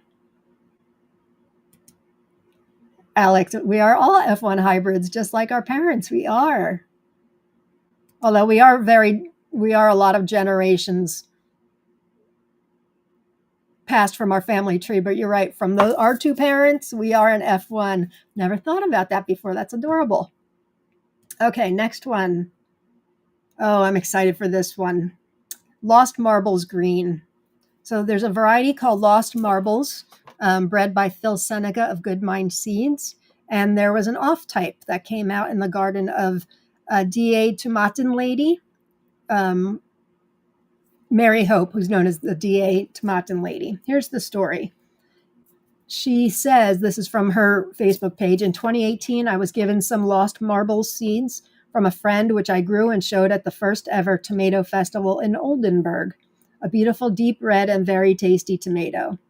In 2019, I grew Lost Marbles again, but this time for my own saved seeds. Instead of getting red tomatoes, I got a GWR tomato. Same size as Lost Marbles and with a very, very good taste. I got in touch with my friend and we searched in our records what it could be and came to the conclusion that it must have been either a possible instability from the original seeds or an insect cross in my garden. In 2020, I once again grew the Lost Marbles red from my friend's seeds, and they remained red and are still red to this day.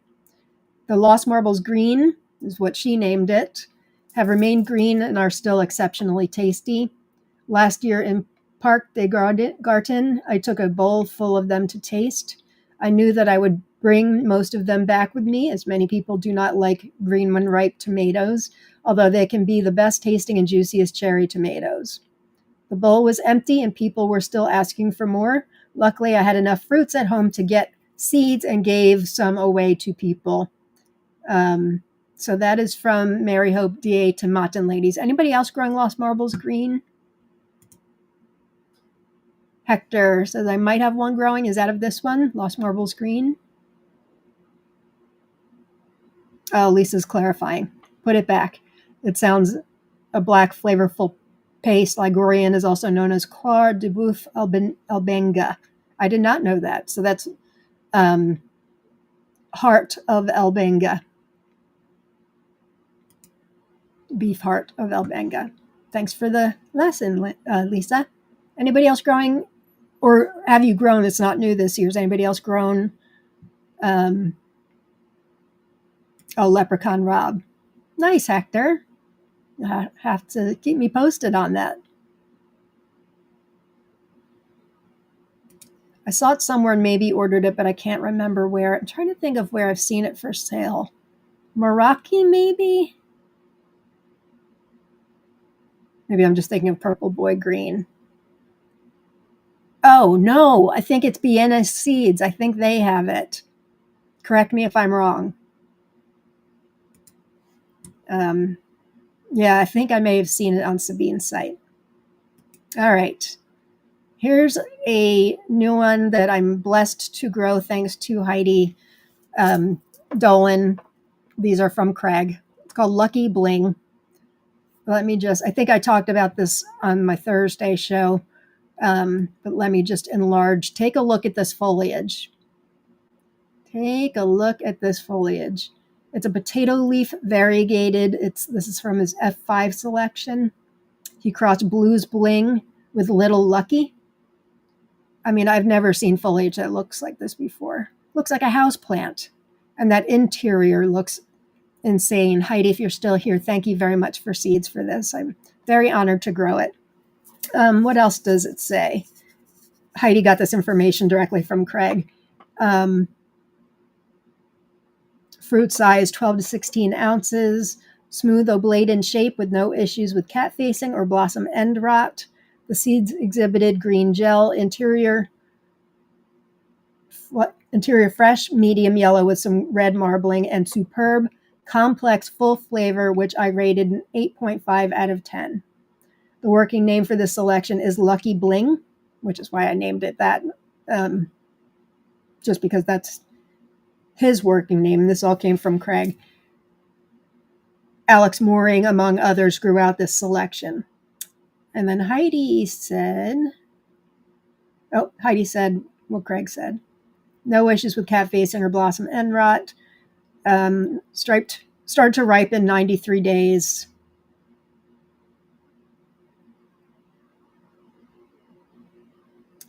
Six to 10 ounce fruit with a Brix of 6.45. It's pretty high for a beefsteak. So I'm really honored and excited to grow this year. Me too, Alex. The flesh color's insane. I mean, honestly, foliage for me is a little bit more down on my list. I like it as long as the tomato itself is good. But it was the interior on this and Craig and Heidi's notes that had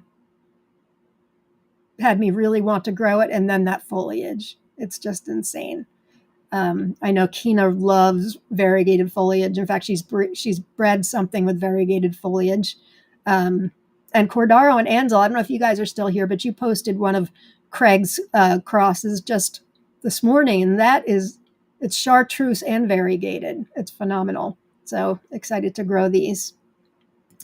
It is beautiful, says Julia. Yes, I agree. Susan says, ooh. Yes, that's the house plant I was thinking it looks like, a hosta. I agree. So that's Lucky Bling. Okay, here's another Sophia variety. This one I think is pretty available. Is it? Magic Rainbow. I'm trying to think. It may be available on Tomato Eden. I don't remember if this is one of the ones that is not available yet. I think it is available. Maple Heart, which should be coming up, is not yet available, but this one I'm pretty sure is. Magic Rainbow, Sophia says it's F5, showed good stability, but at the stage of stabilization, it can still split. Indeterminate, 1.8 meter, mid-season heart-shaped fruits of bright striped color, 200 to 400 grams. Flesh, tricolor, delicious. Just the looks of it. Looks phenomenal. Anybody else growing Magic Rainbow? Alex, hang on, my thingy's freaking out my mouse. I'm growing this one, says Alex. there'll be mutations for sure. Absolutely. Absolutely. Are you growing a lot of Sophias this year, Alex? I know many in our group are. I know I am. All right.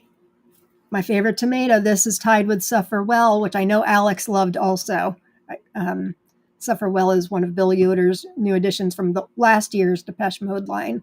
And but for the past many years, Malachite Shkatulka. Oh, Alex, you're going to tell me I'm not pronouncing it right. Works for this English-speaking girl, or otherwise known as Malachite box. It originates from Russia. We've grown it for years. We originally got it years ago from a farmer who I'd gotten other seeds from them, and they threw these seeds in. They didn't know anything about it, but they called it Malachite red. And if you know anything about the word malachite, you will know that it's a green gemstone. So just that doesn't make any sense. Although there's something coming up next that doesn't make sense either. But so we grew it out, and it turned out to be green when ripe. And then it turned out to be just the best tomato we've ever had in our life. And I know many of you are growing this one. I know many of you grew last year because you heard me rave about it. And I noticed in our contest for Fresh Tomato Day on Sunday, I was remarking when I was putting everybody's names into the wheel of names today, how many of you also put Malachite box. So I'm glad it's not just me.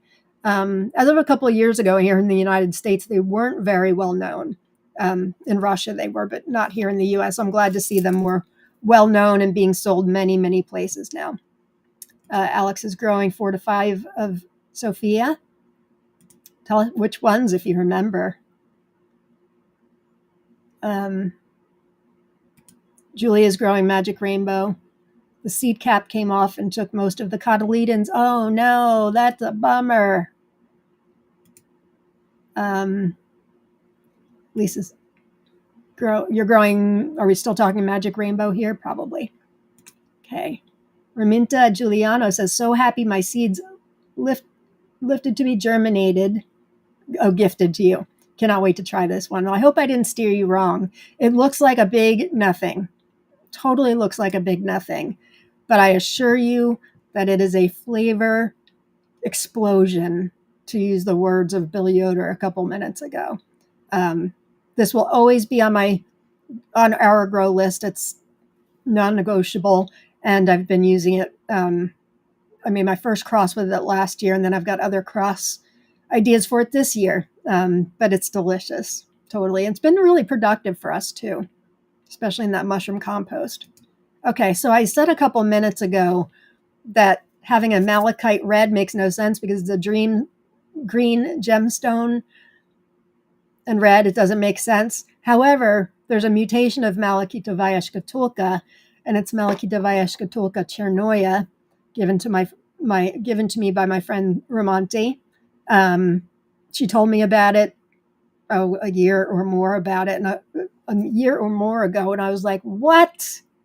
So she sent me seeds from Lithuania.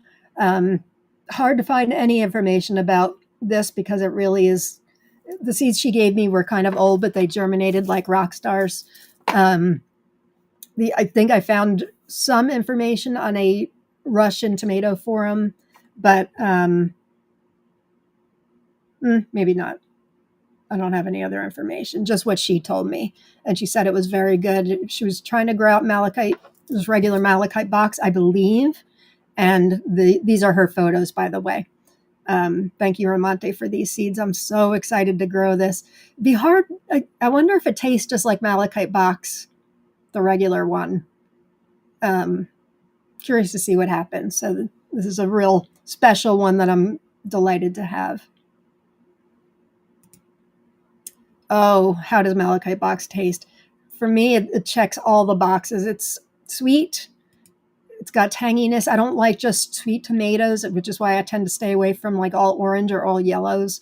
It really just makes your mouth water. It lingers on the palate. It's got just enough tanginess to not be sour, but it's like a perfect marriage of tang and sweet to me. And the flavor really just explodes in your mouth. Fruity, yes, but just enough of that acidity to be like, wow, for me, that's the kind of tomato that I like. And Rob too. It's funny that that Rob and I seem to have the exact same taste when we do our taste tests. We very rarely disagree. So we must, you know how they say people married for a long time start to be the same person. Maybe that's what's happened. Sophia, Malachite box black. I know. So excited. Kenneth has 2 Malachite box seedlings. So excited. So this is the same as Malachite box. Well, it's a variation on it. Shkotulka means jewelry box or treasure chest. Yeah, it's also listed a lot as Malachite casket, another word for box. So there you may see a lot of different translations. Malachite casket is the same as Malachite box. It's the same as Malachite shkotulka. And it's good. That's an incredible beauty. I know. I'm really excited for this. Wasn't sure if they would germinate since the seeds are older, but they germinated just fine. So thank you again, Ramonte. Okay. Then in there, I've got a cross of mine, which I'm not going to show you pictures of because, oh no, I do have, well, I'm not going to show it. I did a cross last year. Malachite box and dwarf purple heartthrob. I just picked my first F1, so F2 seeds are starting. Craig Lear thought it was going to be round, red, maybe a heart, and it actually was kind of a striped purple with bright green interior. So I'm thrilled. Can't wait to see what the F2s turn out to be. There's a lot going on, so I'm sure I'll have many different versions. All right, this one I got from my friend Teresa in Poland. She was my Jarsson angel last year, and she was the angel of a lot of things for me this year, including some Russian varieties. She sent me this one. I had never heard of it. And when I looked up the picture, I was like, I couldn't lift my jaw up from the floor. It's called Malapine. A site called Tomatinka says it's mid-season, tall, indeterminate, regular leaf. Fruits are ochre on the outside, emerald inside. I love that combination. Thin skin. The pulp is dense, juicy, sweet, weighing 200 to 300 grams. 5 to 7 fruits in a cluster, and you get a big yield on it. That interior, let me make this bigger. It just looks incredible. I don't know where it's from. I don't know if it's Russian or not. Like I said, the friend who gave it to me is from Poland, but I don't know if it's bred in Poland or not. I can't find any other information. Anybody grown this? That's an incredible beauty, is it not? It's totally an incredible beauty. I'm excited. I'm growing a lot of greens this year. I tend to grow a lot of greens or green when ripe tricolors each year just because, you know, they're normally my favorite, but I'm doing a lot of Spanish reds and pinks this year.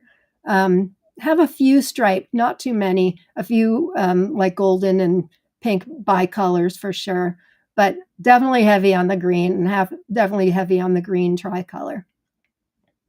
Looks like an apple. It does. It does look like an apple, totally.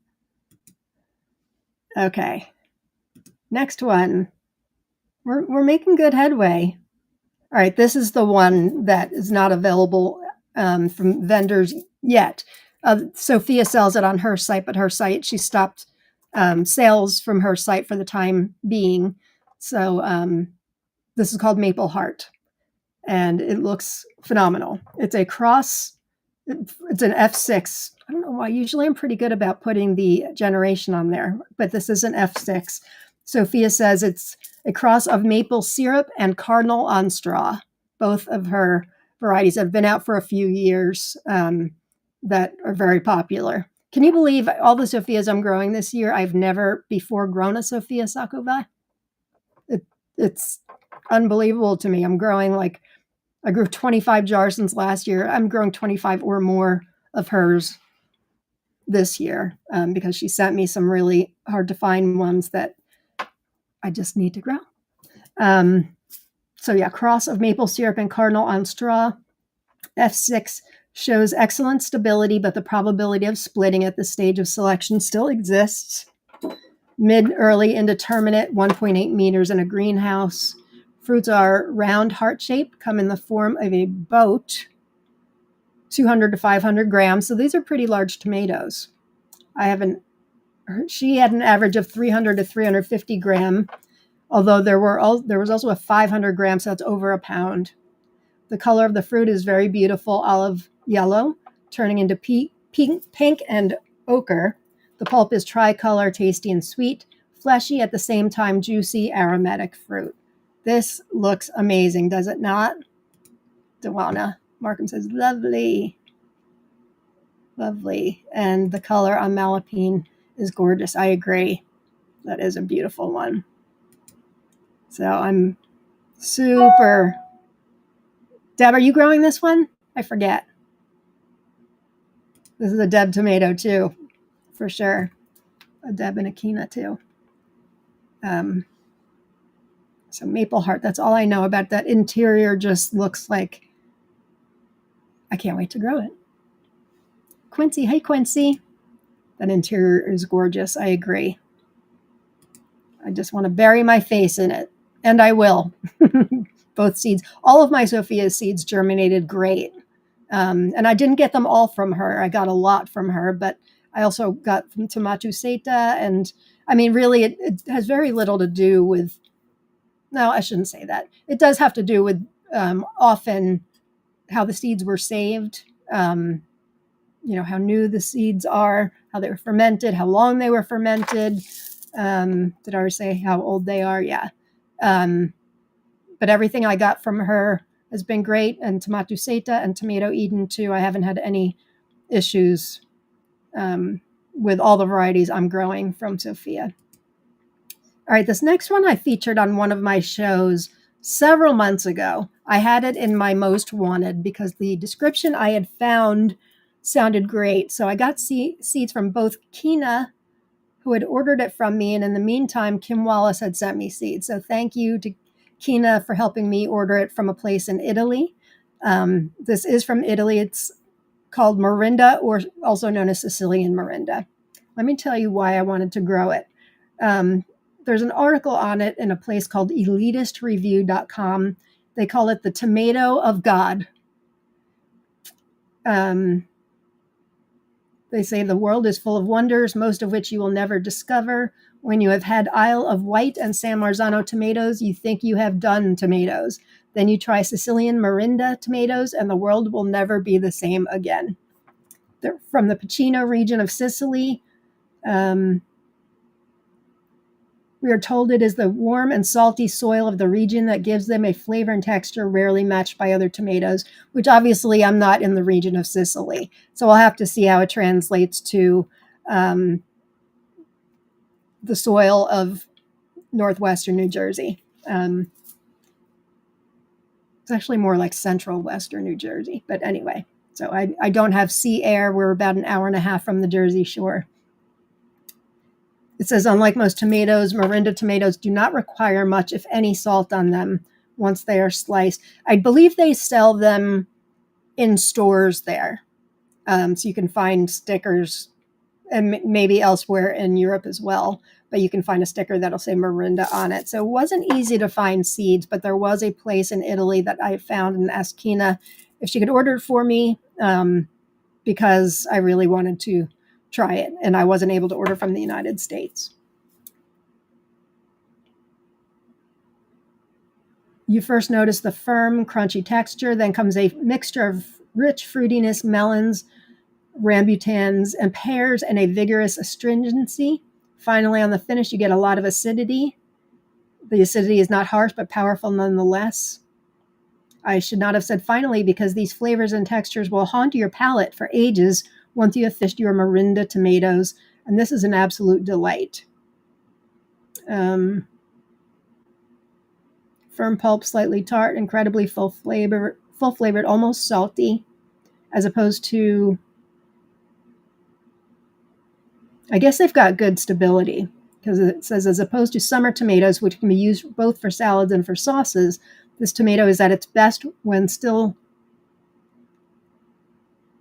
it says, shot with green. It says the perfect Morinda has dark green shoulders. So there you go. That's Sicilian Morinda. I think we may even be able to find them in certain specialty stores here in the United States. I'm not sure. It sounds like they transport well. Anybody grown this? Hard to argue with God, I know. Tomato of the gods. Sources on the seed. Let me find where I had Kina order for me.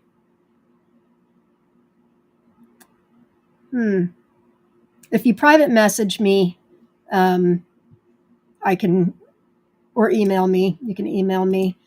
I can get you the source of where. Here's my email address. Put it at the bottom.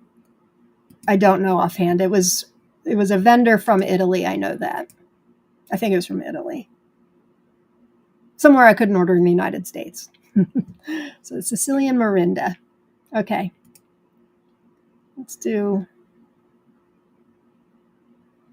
We'll do 2 more. Okay, maize green pineapple. This is on the bubble, gang. I'll tell you why. My friend Olivia ordered seeds for me. I had found it at a vendor called Eagle Ridge Seeds. They're in Canada. And it looked and sounded so great. So I asked her if she wouldn't mind ordering them for me because they didn't ship to the United States. Eagle Ridge Seeds is their name. So here's the story behind maize green pineapple. They say our local garden friend May shared this tomato with us many years ago. She invited me for lunch to try this unique green slicer, which has a slight pink blush on the bottom when fully ripe. Her description at the time, she said, "This is the best tomato you will ever taste." And they say, well, we pay attention to those accolades, especially when they are true. Be sure to support the semi-determinate vine well, as you can expect great production. So here's my only trepidation with this. The person who gave her the tomato didn't know the name of the tomato. It's not like she bred this tomato. She had found the best tasting green that she's ever had, or a great tasting green, and then added her name on it. So for all we know, it could be maybe not Malachite box. It's got a little pink at the bottom, and Malachite box doesn't usually have that, but it could be a number of things. So I'm not sure. I think I'm knocking this off my grow list for this year. We shall see. I am curious to grow it so I can taste with some of the greens that I'm growing. But it does sound great. Has anybody grown this before? I'm not sure if it's new this year or not.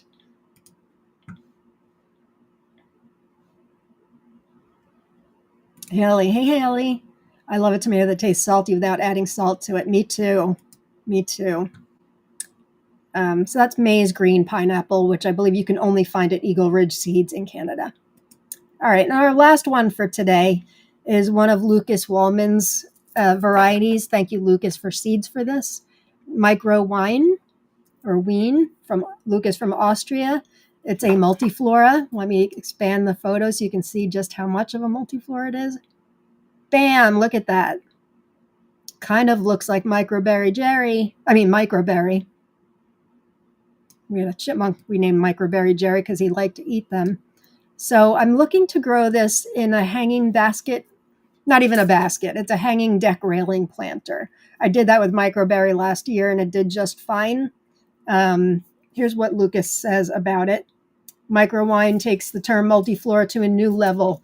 The stroke of genius of Austrian breeder Lucas Wallman has endless panicles. Actually, this is from Tomato Heroine, not from Lucas himself.